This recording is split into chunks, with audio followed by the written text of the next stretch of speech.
you had to give advice to these people based on all your knowledge, how would you recommend us start to look at business differently when these new factors have come into play, like AI and the tech line that you spoke about? Luck is not random.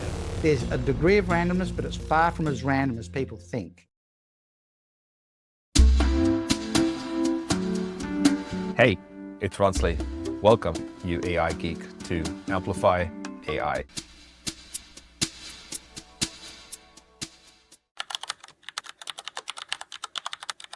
With communication, I feel like it's such a topic that is not talked about, even though there's so much of information available, so many people doing podcasts, so many people putting out content on a regular basis. But yesterday, I drew a model. Well, I drew a sketch of how I wanted a YouTube thumbnail to look like. I don't know whether you saw that post, but I drew a sketch and I said, here, I want the subject and here I want the content. I want you to make sure that the subject is highlighted and put a relevant background. I just drew it on the iPad, put that in, and I took a picture of myself and I said, here's the topic. And the thumbnail, if you have a look on Facebook, I shared that yesterday. It's absolutely insane. And it's crazy because you just mentioned how it understands models better.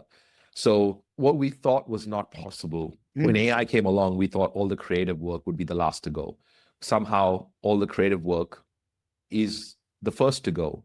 And when you're talking about these depth of thinking to be able to explain to someone, hey, this is where you can feel safe, I feel like that is something that is not explored. I feel that is lacking in communication because we're all going after a template, or to your point, pressure or lack of scarcity to sell, rather than, hey, you're an intelligent human being, you've started a business. And in my case, the clients that we have are they care about delivery more than they care about attract and convert. So they're not really good at attract and convert. They're good at delivery, and they kind of, a founder is either good at one of the three. Very rarely are they good at two of the three. So they have to learn the other two. And they go, oh, I'm the best kept secret in my industry. And that's primarily because, like myself, was complicating the communication. Because I'm like, hey, you got to know all these things that I know, but you don't need to know all the things that I know. So how do you draw that boundary? Like, I'm sure you have a way to explain that in a sensible way to sort of communicate. You don't have to know all these things. You just have to know this so you can feel safe and you can win. Yeah. So I often use this framing of outthink, outsell, outserve. Outthink, outsell, outserve. It sounds like the TV show Survivor, right? But outthink the marketplace. What does that actually mean? You need to be able to demonstrate to the market that you get it better than anybody else. You get them better than anybody else. And you've got them better than anybody else. You've got their back. They're going to be safer with you than they will with anyone else. I coined this term buyer safety. It's the 5 key levels of buyer safety. If you build your marketing funnel with buyer safety in mind, every step of the marketing process should make that prospect feel safer with you than without you. So the safest thing for them to do is actually have a conversation with you. Most marketing funnels are making the prospect feel less safe every step of the way.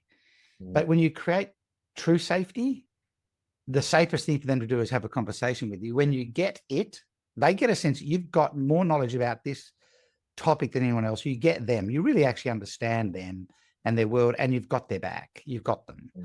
And so we've got to separate message from mechanics, right? And so much of the confusion is created by the mechanics. And so you've got to run the funnels. You've got to, you've got to have click through, and you've got to have all this stuff set up and all this tech connected, the mechanics, right? And people will get so enamored with the mechanics that not enough emphasis is placed on the simplicity of the message. What makes a message work is so when Einstein started working out the general theory of relativity, he had 4 blackboards of formula, and then he simplified it to E equals mc squared, and then he told the world about it, and it became the underlying basis of physics, right? The general theory of relativity. But he spent years simplifying the message. And so we complicate the mechanics And we let that complication bleed into the message. And so we start to complicate the message, right? So we need to outthink the marketplace. And generally that's through simplification. The greatest form of sophistication that exists is actually simplification. And there's a world of difference between dumbing down versus simplifying. Do not treat your market as stupid. Don't dumb down, simplify. And stop treating your market as victims and start treating them as heroes in their own journey. This is the interesting thing. If you treat your prospect as the hero, who do you become? So the guide. Well, yeah, the guide, the sage. Luke Skywalker, right, is the hero of the story, no doubt. And then he goes and meets Yoda and he's not listening. So Yoda says, pick up your lightsaber, Luke, and come at me. Luke goes, I'll hurt you, Master. He goes, no, you won't. Just have a go. And Luke comes at him. I'm not a Star Wars super fan, but I remember the scene. And he goes and Yoda disarms him. Oh, that's interesting. So Luke gets a little bit cranky. He has another go and Yoda disarms. Now he's angry and he's really going on. Yoda shuts his eyes and zoof, zoof. And, Luke could have been killed kind of thing. And he goes, I don't understand. And Yoda just goes, it's the Force, Luke. Simplified message. It's the Force, right? When you make the client the hero, and we don't talk about the ideal avatar in our world, we talk about the hero client. When you make the client the hero, you become the sage. And everybody wants a sage. And a sage has three things. A sage has profound genius. And that means they can simplify the most complex things. And they don't sell from ego, they sell from wisdom. And so profound genius, right? The sage has powerful calm. They don't create pressure. They actually calm things down. Powerful calm. Think about the concept of that. If you can show up in a way that just creates powerful calm. And then the sage has practical simplicity. So in our world, we turn complex things into visual models. So it creates a practical and simple way of understanding this profound wisdom that they're actually sharing. So be the sage, make your clients the hero. While you're trying to be the hero to your client, they have to be the victim. And it makes them the worst kind of clients. So stop making them the victim, exit the hero space and let them become the hero and you be the sage. Now, interestingly, so this is all on the front end. Interestingly, if we think about this, when you just sell products and services, you're at the bottom of the pyramid and you're in a price-based market. If the hero would be here. And if you're the hero to the client, you're offering strength, that's a good thing. But if you vacate, but that makes the client the victim. If you vacate the hero space, they can become the hero. And you become the sage at the top. The next thing I'm about to share is going to upset a lot of people, right? When you vacate the hero space and become the sage, the client can become the hero. This space in the middle is absolutely no man's land. It's the world of free information. It's entirely commoditized. And this level is called thought leadership. No one should ever call themselves a thought leader, because true thought leaders never do call themselves thought leader, right? And to be a thought leader, you need two things. You need original thinking, you need followers. If you've got original thinking but no followers, you're just a great thinker, but you're not influencing anybody. If you've got a bunch of followers, but it's not original thinking, you're a great teacher and influencer, but you're not a thought leader, right? And so thought leadership has turned into, hey, I'd love to have a coffee and pick your brains. Could you share that free info with me? And it's a completely commoditized space. It's actually below. It's better off to be the hero for the client and do a done for you solution than trying to be a thought leader doing a done with you solution, right? Because people will pay for strength. But if you can vacate that space and become the sage and let the client be the hero, you can still do some done for you, but you have to bring this profound genius, powerful calm, and practical simplicity to the table. So they know without any shadow of a doubt, they're experiencing something rare and unique in the way you show up into the market. Then outsell is being able to explain value rapidly, visually, structurally, give them access to the value. And the sale is the first step in serving, outserve the marketplace. There's some really interesting data that says 53% of customer loyalty is formed in the purchasing process. So over half the customer's loyalty is formed as they buy from you. So the way you sell is one of the most powerful predictors of the level of customer loyalty. So if you don't sell well, you'll have buyer's remorse. But if you do sell well, you'll have buyer safety and you'll have a high level of customer loyalty. Now it's yours to lose rather than build. And so when we use false scarcity and urgency and old pressure-based sales techniques, you'll create buyer's remorse. You're not going to create loyalty. So how you sell is basically code for how you communicate. is the biggest predictor of customer loyalty. And, but we're just commoditizing so rapidly. Now, interestingly, if I draw a black line across here and we call that the AI line, well, AI has consumed product, AI has consumed thought leadership already, and it's probably about halfway through the hero level. Yes. It's going to struggle a lot more with the top of the pyramid. It might, but I reckon it's about there right now. So if you're living in this world, kind of watch out, Oh, Simon, every time I ask you a question, I think I have got more questions to ask, and I don't even know there's enough time to sort of cover. So I'm going to ask this question, and I'd love to land the plane at the same time because of time. But, I feel like I can have this conversation with you, and we've had these conversations that have gone on like for hours. But I feel like, communication, leadership, decision-making, they're kind of all, in this. Like you talk about those C's up the top, right? And I talk about courage, collaboration, and connection. As the human traits. And I feel like what AI has done, especially to these founders who are very delivery focused and not really good at attract and convert, is AI allows them to be courageous. All the excuses that they had before kind of go out the window. And they can exercise their human focus of courage or trait of courage rather than worrying about content or these other things that, don't sort of, are being commoditized. Now, ladies and gentlemen, by the way, thesimonbowen.com is where you go to find all the cool stuff that Simon's up to, including his podcast and, where to find more about him. Thesimonbowen.com, all that will be in the show notes. And the links will be there and all his work will be there. I'm a huge fan of Simon, so I consume a lot of his work. I highly suggest you do the same. But Simon, when you're thinking about this and you're kind of going, if you had to give advice to these people based on all your knowledge, how would you recommend us start to look at business differently when these new factors have come into play, like AI and the tech line that you spoke about? So I believe business is one of the most powerful forces for good on the planet in the hands of the right leaders. And you talked about leadership and courage. I'd love to land it in this space, right? If business is one of the most powerful forces for good on the planet, selling as the start of the service process, selling as the start of serving should be the most noble thing any business does. Selling should be the most noble thing any business does.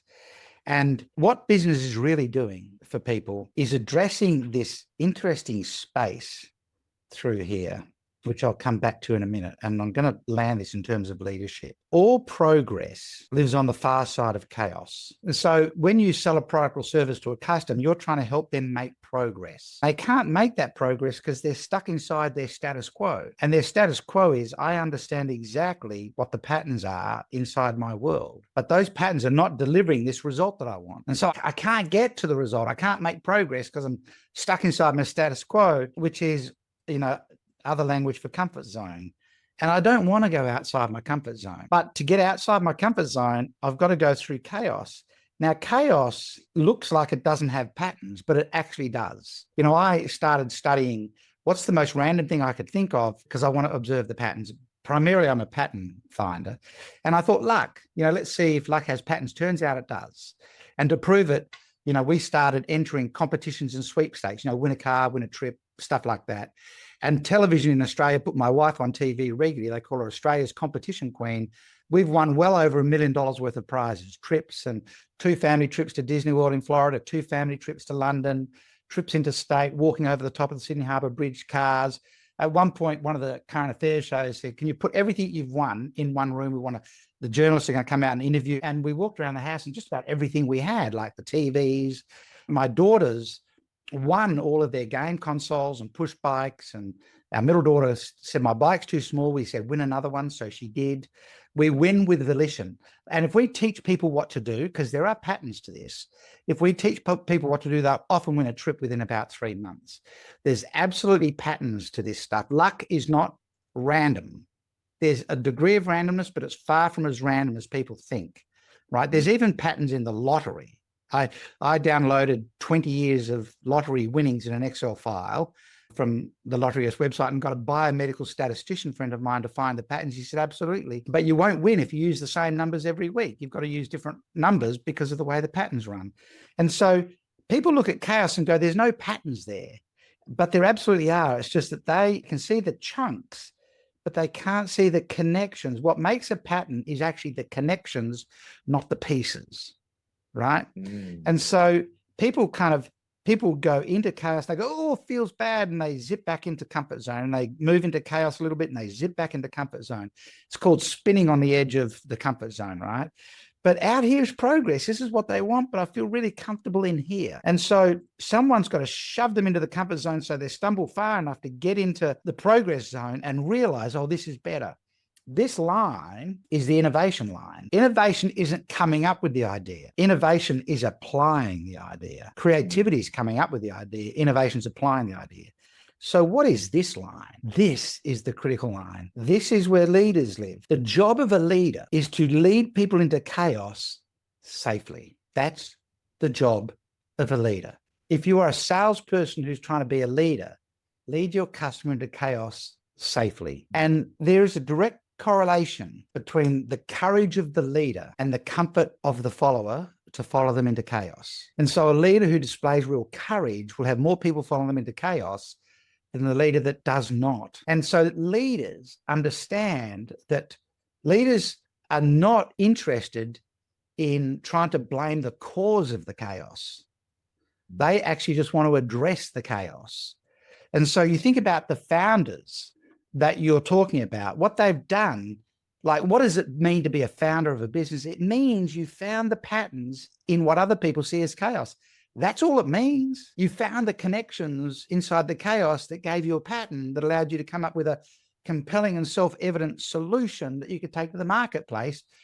And then you wonder why no one else gets it when you're trying to explain it, because when you just use words, they're going, well, that sounds chaotic. And you're relying on them to trust your courage to walk into chaos. Right now, the moment you step back, and while you are the primary salesperson, you can get away with it. But when you step back, your company grows. Now you've got a sales team. They don't have the leadership courage, and they're actually still trying to figure out the chaos. And so they don't sell as well. Capture it in a model, put the courage into a model, and get the model to make sense of chaos. And then let your salespeople sell through the model. And now you can scale the business.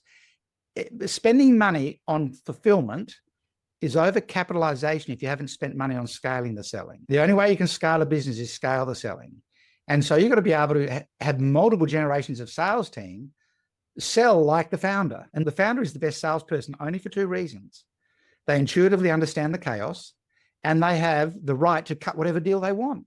Now, if you give every salesperson the right to cut whatever deal they want, they'd all sell like crazy, right? But they don't have that right. So you got to capture the founder's courage and understanding of the chaos into a framework that you give other people to sell with. But we live in a world now where it feels to people more like chaos than ever before. And, you know, we need real leadership courage, because all progress lives on the far side of chaos. We don't have new chaos in the world. We just have chaos. We've always had chaos. Entropy has been existing since the beginning of time, right? Yeah, it's the thing that makes everything work. Ladies and gentlemen, thesimonbowen.com is where you go to find everything that Simon does. All those links will be in the show notes. Simon, this has been a little slice of heaven. Thank you so much. I wonder, and I was going to ask this off air, but I think I'm going to ask it on air. Sounds like it's leading to something. Maybe we could do a regular monthly segment where you come on the show and we have this conversation around communication, courage, AI, if your time and your calendar allows it. But it's something that I thought about, that I think that if I was to have a regular on the show, it would be Simon Bowen. So something to think about. And, you know, I really, really hope we see each other. I think Austin is probably the next place that we might get to bump into each other. But thank you so much for this. Thank you for all your wisdom. Thank you for actually helping me see that there is a version of a founder that is so much in their genius. And I love that. I like to see that in you so that I can model that off you. So thank you so much. Love to Joanne. Pleasure. This was great. It's a pleasure. I'm sure we can find a rhythm for regular conversations. You're one of the small group of people who I count as friends who also usually live in Australia, but we only ever see each other overseas. So that's the True. world we're all living in right now. So thank you for having me on the show. And, I think we live in a world now where we need to be willing to challenge people to, like, we use the term founder, but we should be using the term leader.